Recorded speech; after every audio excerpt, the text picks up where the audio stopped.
To wake up in the morning to the quiet of the cove and hear Aunt Bessie talking to herself, and to hear poor Uncle John mumbling wishes to O'Nell, it made me feel like everything was fine. I was born down by the water, it's here I'm gonna stay. I've searched for all the reasons why I should go away, but I haven't got the thirst for all those modern day toys, so I'll just take my chances with those saltwater joys.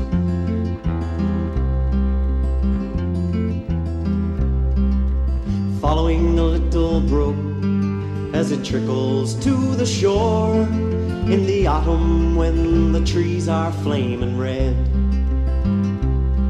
kicking leaves that fall around me, watching sunset paint the hills, it's all I'll ever need to feel at home.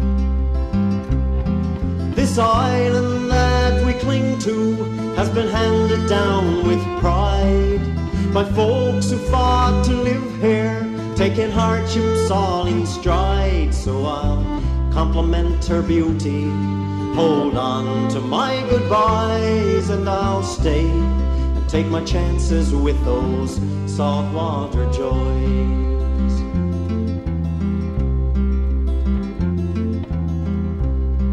How can I leave those mornings with the sunrise on the cove and the gulls like flies surrounding Clayton's Wharf? Platter's Island wrapped in rainbow in the evening after fog, the ocean smells are perfume to my soul. Some go to where the buildings reach to meet the clouds, where warm and gentle people turn to swarming faceless crowds. So I'll do without their riches, glamour and the noise, and I'll stay and take my chances with those saltwater toys.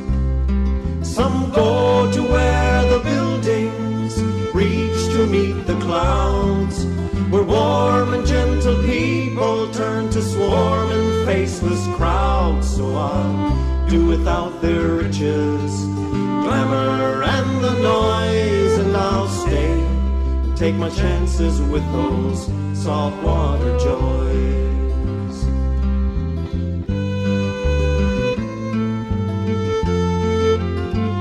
Good evening and welcome to This Week in Review.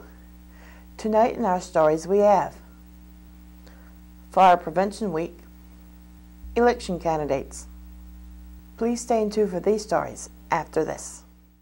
Remembering is difficult, but even more difficult if you have Alzheimer's disease, a disease that affects the brain, erases memory, and eventually takes life. The Alzheimer's Society is fighting back. It provides support, information, and funds research into finding the cause and a cure. Until then, remember this. The week of October the 7th to the 13th is Fire Prevention Week. This year's theme is Practice Your Escape Plan. Fire can spread rapidly through your home, leaving you as little as 2 minutes to escape safely once the alarm sounds. Your ability to get out depends on advance warning from smoke alarms and advanced planning. An own fire escape plan that everyone in your family is familiar with and has practiced. Here is a video about chimney and flue fires.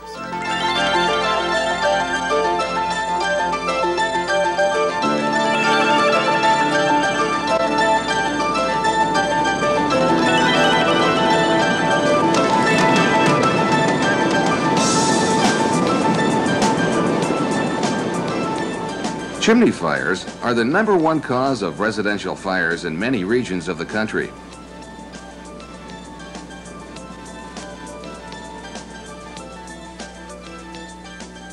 Every year, these fires result in more than $250 million of property damage.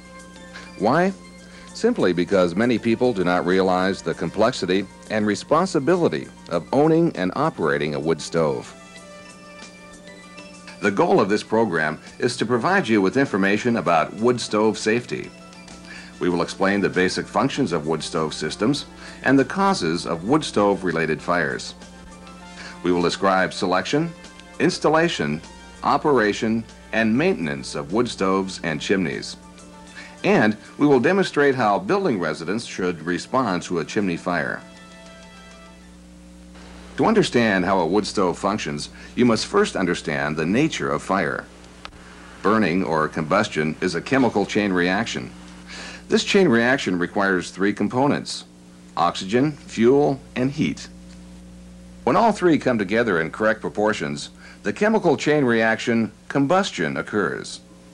Complete combustion releases carbon dioxide, water, heat, and light. However, if the oxygen, fuel, and heat are not in proper balance, combustion doesn't occur or is incomplete. When the fuel is heated to about 212 degrees Fahrenheit or 100 degrees Celsius, water in the wood is released as a vapor. As the wood gets hotter, water vapor continues to be released and other gases that are flammable are also released. Unless these unburned flammable gases are heated even more, they will flow up the chimney. However, when the temperature reaches about 500 degrees Fahrenheit or about 260 degrees Celsius, the flammable gases combine chemically with the oxygen and the combustion releases heat. In a wood stove, the goal is complete combustion with little gas or particle exhaust. To accomplish this efficient burning, you must keep the fire's oxygen, heat, and fuel in proper balance at all times. The chimney and firebox work together to create an effective draft. Keep the fire hot enough to both burn the fuel completely and heat the chimney. Heated gases and unburned particles rise from the fire through the chimney. Cooler air containing fresh oxygen is pulled into the firebox through the oxygen intake.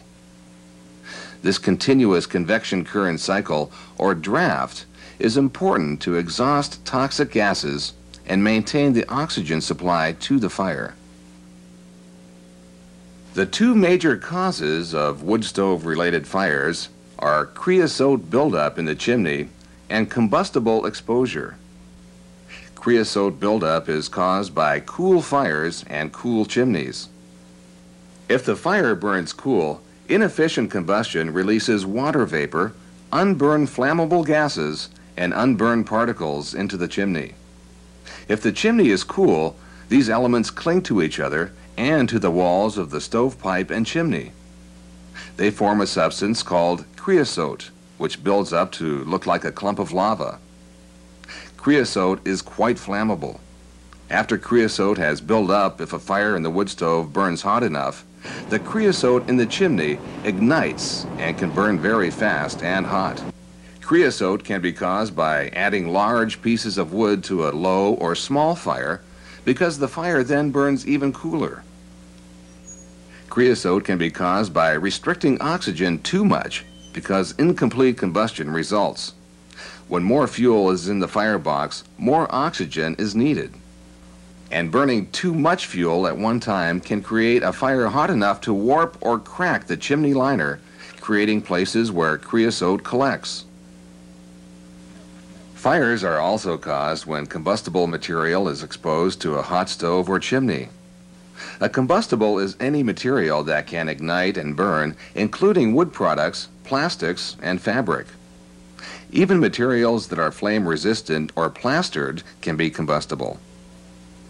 When chimneys are in poor repair or installed improperly, nearby combustible materials may be exposed to intense heat and eventually ignite. Proper selection of a wood stove helps to avoid wood stove fires. The stove must be the proper size for the area being heated, and the stove must burn efficiently. To determine the correct stove size, consider the area to be heated and the amount of heat leakage. Measure each room and multiply its length by width and by height. Then add the cubic foot totals for all the rooms in the area. To estimate heat leakage, consider the number and size of windows and storm windows, and the amount and rating of your insulation. With this information, a good wood stove dealer can help you calculate the size of stove you need. Next, consider the type of stove. The two most common types are the circulating and radiant heaters. In a circulating heater, there's an outer cabinet around the metal firebox. The heated air between the cabinet and the firebox naturally rises out of the box into the room, or it may be forced out by small fans, forming a convection air current. The outside of the cabinet does not get excessively hot, a nice feature when small children are around. Circulating heaters are good for heating more than one room. Radiant heaters are constructed with a single wall. Their heat radiates to warm objects directly exposed to the stove. Each heated object then radiates heat to other objects. The firebox of a radiant heater is too hot to touch, but the heat radiated warms your hands quickly. Radiant heaters are good for heating an area without walls, which block the transfer of heat. Burning efficiency is the next selection consideration. Look for these qualities. The stove should be constructed of steel or cast iron with tight seals to minimize air leakage. The firebox should be lined with brick, cast iron, or boilerplate steel to protect the box from intense heat, which may cause warping and cracking. An adjustable oxygen intake should be provided to let you control the oxygen supply into the firebox. Choose a design that both burns and heats efficiently and releases low amounts of creosote and pollution-causing emissions. The catalytic and the reburner designs are two examples. In the catalytic combustor stove, a special catalyst chemically changes the exhaust gases so that more of the original fuel burns and less creosote and pollution are produced. For the catalytic combustor to function, the catalyst must be lit off by being heated to about 600 degrees Fahrenheit or about 300 degrees Celsius. After long, slow burns, the catalyst must be lit off again, so add small pieces of wood to get an intense hot burn. The reburner design uses a special baffle to create a circulating draft in the box, causing the unburned flammable gases to recycle over the fire. The heated gases are often exposed to a secondary intake, which supplies fresh oxygen, resulting in more complete combustion. Also, when selecting a stove, look for the label of a recognized testing agency. Stoves are classified as listed or unlisted. A listed stove has been tested by a recognized testing laboratory and complies with national safety standards when it's installed according to the manufacturer's directions. An unlisted stove either has not been tested or has not passed the test by a recognized testing lab. Chimney selection is also very important. Make sure the chimney can withstand high temperatures and is well constructed. The chimney must be tested to withstand about 2,100 degrees Fahrenheit or about 1,150 degrees Celsius. Because chimneys must withstand such intense heat, liners are essential. Many old brick chimneys don't have liners. Any liner pieces must be sealed with refractory cement, and the liner seams should not match the seams of the outer wall. Be sure your chimney size matches the stove. The chimney diameter should be at least as large as the flue outlet on the stove. If your chimney does not meet these requirements, rebuild it or purchase a properly tested prefabricated chimney. Once you have selected the proper stove and chimney, install them according to the manufacturer's directions and your local building codes exactly. Shortcuts at this point can cause future flue and house fires.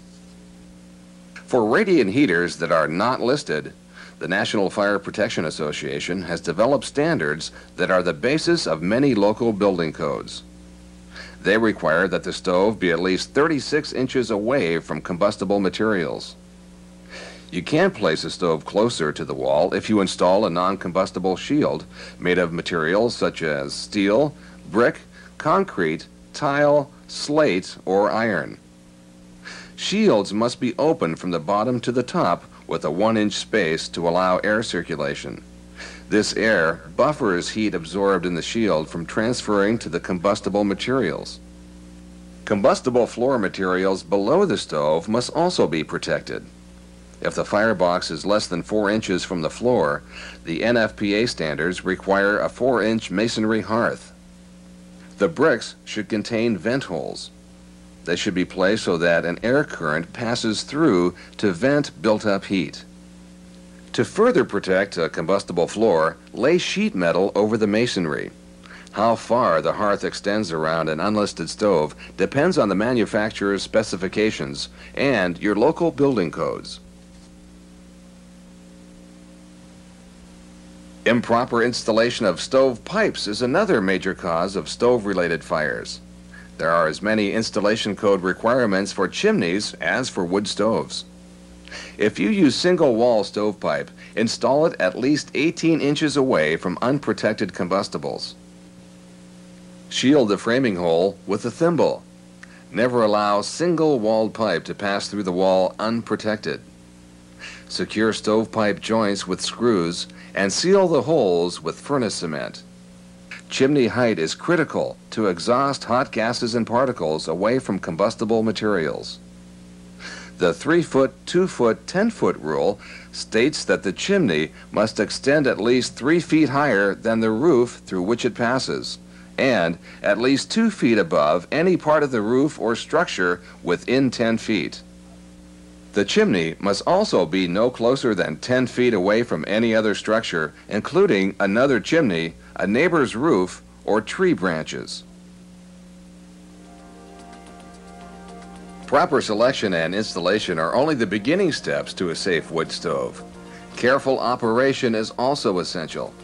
Start by building the fire properly. Make sure the damper and oxygen intake are open.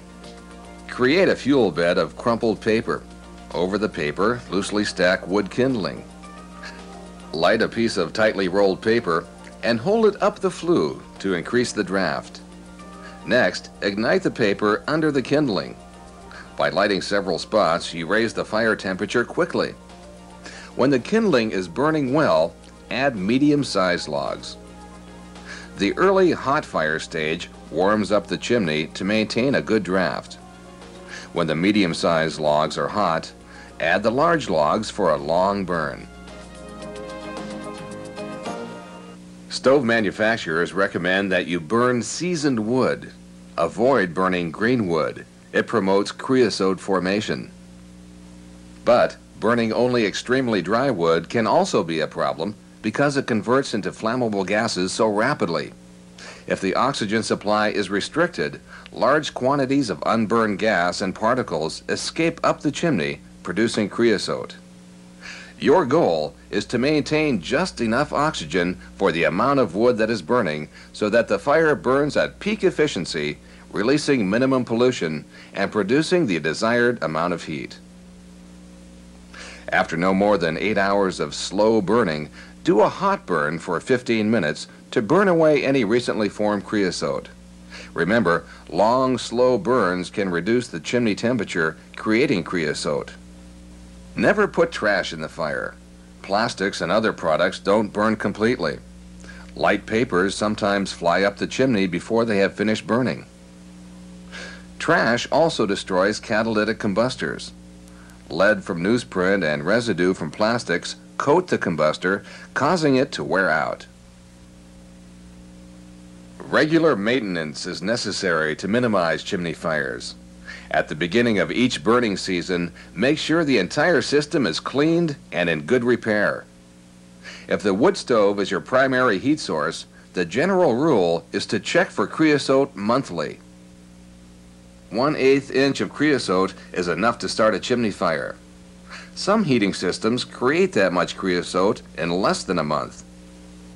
Look down the chimney using a flashlight. A mirror helps if there is a cap on the chimney. Inspect for creosote, cracks, and loose brick in the chimney and liner. Don't try to clean the chimney by pulling a chain or wire netting up and down the flue. You may crack the lining or masonry. If creosote is present, most fire protection agencies recommend that you have your chimney cleaned professionally. Examine the stovepipe, damper, and firebox. Check for creosote. Remove it with a metal brush or ask the chimney sweep to do it if you hire one for chimney cleaning. Remove the ashes from your stove regularly, but keep about a 2-inch layer on the bottom of the firebox to protect the floor of the box from intense heat.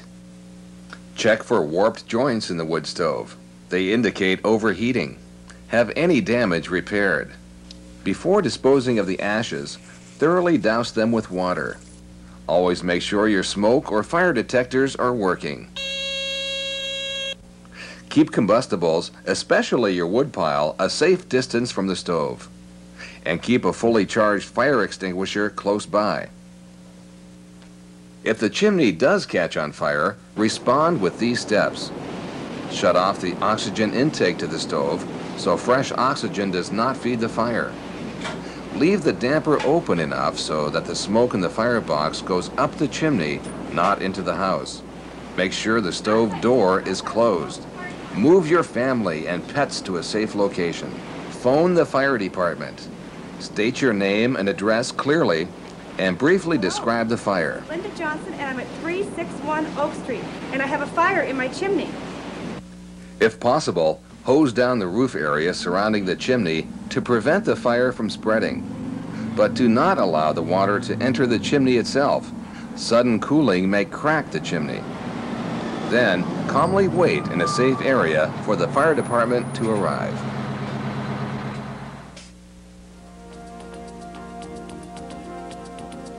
It is important to remember that fires are caused by creosote buildup that ignites and by the exposure of combustible materials to high heat. To avoid these problems, select your wood stove to match the space to be heated and to burn efficiently. Install the stove and chimney to meet manufacturer and code requirements. Operate the stove properly. Burn hot for 15 minutes, following every 8 hours of slow burn to prevent creosote buildup. Keep fuel, heat, and oxygen in balance to assist in complete combustion and minimize pollution. Maintain the stove and chimney by keeping them cleaned and repaired. Then, your wood stove will provide you with many years of warmth, comfort, and safety.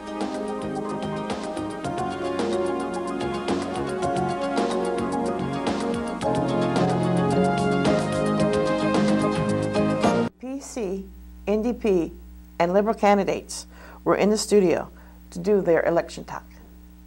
Good evening. My name is Colin Short. I'm the PC candidate in the district of Burgeo-Lapoil. It is a great pleasure for me to return to Burgeo during this campaign. As many of you know, I actually began my teaching career in Burgeo some 14 years ago as an instructor with the College of the North Atlantic. I just wanted to take a few minutes to just outline some of the priorities that I will have for Burgeo-Lapoil, especially the community of Burgeo, if I'm elected on Tuesday, October 9th. During this election, a number of issues have been brought to my attention during my door-to-door campaigning, and some of these issues have become my priorities. There's a great issue in Burgeo with lack of jobs. A number of our residents, numbering the hundreds, have to leave each year to find work in other parts of the Maritimes and Alberta and other parts of our country. I think that we have to certainly address this problem and find local ways to try to improve the job situation. There are some smaller projects that can be instituted, such as a local call center. There is an extension to Sandbanks Provincial Park. I have a background working with provincial parks, and I think tourism potential of this district is great. And there needs to be some extension and addition of campsites in this park in our region. Also, some issues regarding the fishery have been brought to my attention. The fishery seems to be a forgotten issue in this election, and if elected, that will be an issue that I will certainly bring to the caucus and to government in my part of my duties as MHA. There's a number of issues regarding transportation. The provincial ferry system is great when it's working properly, but sometimes it's woefully inadequate.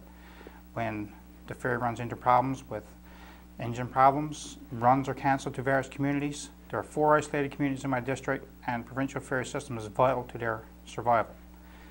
Some of our ferries are aging and need to be replaced, and we need better backup systems put in place to deal with these concerns. The condition of the Burgeo Highway is fast deteriorating and becoming atrocious. Upgrades need to be completed. The washed out sections that occurred during tropical storm season over the summer has not been completed and not been fixed.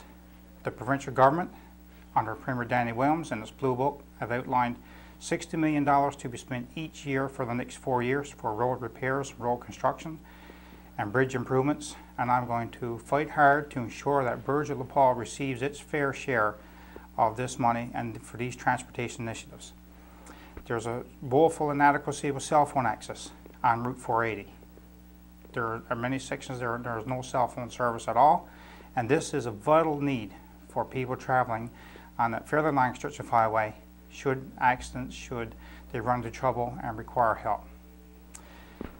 I want to give you a bit of information about myself as one of your candidates. I feel that I am unique in many ways. I am the only candidate that has had a good opportunity to work in various towns and communities around our district. I was born in Portabass, and that's where I now live and reside. I'm a teacher there. But over my 14-year teaching career, I've had the good fortune to teach in Burgeo, Rosebank, Harbour-Lacoo, Burnallins, and Allamore. And that gives me a unique ability to understand the needs of the various communities. I've lived there, I've worked with people, I've spent time on various school councils, organizations such as the Portabass Community Employment Corporation, where I would help individuals with employment disadvantages to help them find gainful employment. I've been a past member of the Kinsman Club of Rosebank, where we've worked hard to serve the community's greatest needs. And I've certainly spent my entire life working with various groups and organizations to try to make our communities better, to make them stronger, and to help those that require it. On October 9th, the people of Burgeo-LaPaul have a very important decision to make. We can remain as part of the government opposition, but we have to ask ourselves, how far have we progressed in the last 4 years? Where do we want to go in the next 4? Premier Danny Williams is poised to be re-elected, and I want to serve as a member of his team. Burgeo-LaPaul needs a strong representative in the government caucus to make sure the needs of rural Newfoundland and Labrador are heard and that we get our fair and rightful share. On October 9th, I respectfully ask for your support. Thank you very much, and please have a good evening.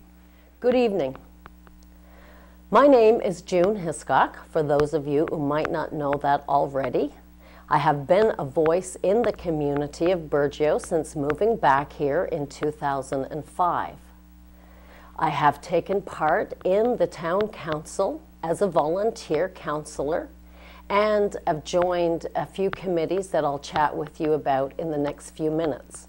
I want to have a chat with you this evening because I am running for the New Democratic Party. I have entered the race a little bit late. This is something that I have been considering for quite some time, especially when Ms. Lorraine Michael was successful in getting the leadership of the New Democratic Party last year.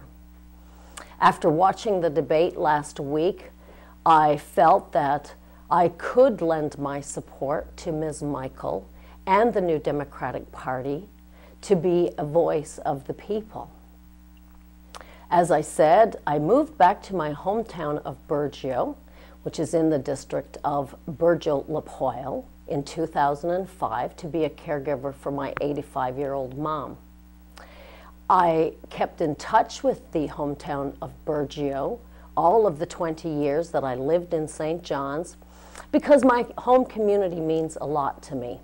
I really believe that we have a lot of potential in our community for more jobs. And one of the things that I would work for as a New Democrat person is jobs in our community. People are talking about the fishery and how regulated it is by our government, and that the fishery may be declining. Well, there are some people that I chat with that want to be in the fishery, and I believe that we need to find ways to keep those people in the fishery if they want to stay. And if there are people who want to get out, then obviously they need support as well. I believe that we need to be looking at diverse job creation. We may not, in a community this small, be able to hire people year-round or for long-term, but I do believe that we could be accessing funding for more jobs in our area. I wanted to point out that as a town councillor, I am involved in public relations. One of the big things that concerned me when I moved to Burgeo was the state of the environment. And one of the areas outside our town boundaries, in the Woods Lake, Peter Strides area, there was a huge dumping ground. Because of my efforts and the efforts of some people that I contacted within the government, even though it took 2 years, the garbage in the Woods Lake, Peter Strides area has been trucked to the town of Burgeo, and this environmental hazard is no more. 4 tractor-trailer loads of trash was brought to our garbage dump, and hopefully these people will not dump in the same area. But the environment is a concern to all of us, and certainly we need to be diligent in not just getting our people to go out and clean up the garbage or to send little kids out to clean up the garbage, but we should be accessing funding to create jobs in the community where people can get paid a decent wage, a living wage at the very least, and to be able to have the proper tools to clean up the garbage, not only in our communities, but in the ocean as well. Since coming back to Burgeo, I have been a part of the Burgeo Museum and Heritage Committee. We have a lot of wonderful landmarks, and we are working towards documenting the history of our area, and this also, of course, then shows us all of the wonderful things that we have to be proud of in our area, with our very rich fishing history, as well as all of the other wonderful things that go on here. Regarding health issues, my understanding of a lot of people that I chat with is people don't feel safe going to visit hospitals and doctors. There's very big wait times for people, and so then we need to be diligent in trying to address some of these issues as well. Of course, within our boundary of Lipoil and Burgeo, I think that people's concerns are the same everywhere. We do need to be creating jobs. We do need to have concerns about our seniors and how they're going to be getting along, since the demographic is that we're an aging society. And of course, these are concerns for all of us. So we would be working towards these things. Another volunteer activity that I've been taking part in is the Harbor Authority. The Harbor Authority was established 5 years ago, and it tries to assist with maintaining our wharves and our areas where there are slipways. I think that our Harbor Authority could get very much involved in accessing funding to try to not only to improve our wharfage and our slipways, but also to clean up some of our waterways. And so this is something that I have volunteered with as well. I'm a very active volunteer in the community. Of course, it will take me the next 4 years to get out and to visit all of the Burgeo-Lapoil district, which I plan to do. I'm quite familiar with it, having my relatives all up and down the coast and made friends over the years from all of these areas. And so I would be very accessible to anyone that would like to have a chat about their concerns. This is a brand new thing for me, of course, but I have been a social activist for 20 years. And so one of the most important things I think that I can say here this evening to the viewers is please exercise your right to vote. It is our civic duty and a privilege to be able to vote. And so with 7,700 voters out there, hopefully each and every one of you will be out on October 9th. And I would please like for you to give some consideration to putting an X near my name and the new Democratic Party. Thank you very much. Good day. I'm Calvin Parsons, the Liberal candidate in Tuesday's provincial election. First of all, I would encourage each and every one of you to exercise your right to vote on Tuesday. I don't intend to try to sell myself to the people of Burgeo in the next 2 minutes. I've been your representative for the past 8.5 years, and it's been indeed an honor and a privilege, and I've been very proud to do so in the House of Assembly, and to help you work through some issues and individual concerns that we've faced together over the last 8 years. I'm known for standing up for people, and I'm known for speaking out, and I intend to do exactly that again if re-elected. The only promise that I will make, which I've ever made as a politician, is that if you call because you have a concern or an issue, or you require any information and assistance, your call will be answered, and I will be there to work with you. I've worked tirelessly for the past 8.5 years for the people of Burgeo and the district of Burgeo-Lapoil, and I would like the opportunity to continue to do so for the next 4 years. I've been in every home in the town of Burgeo in the past 3.5 weeks campaigning. I've worked for you and with you for the past 8.5 years. And on Tuesday, I respectfully request your support so I may continue as your MHA for the next 4 years. Thank you.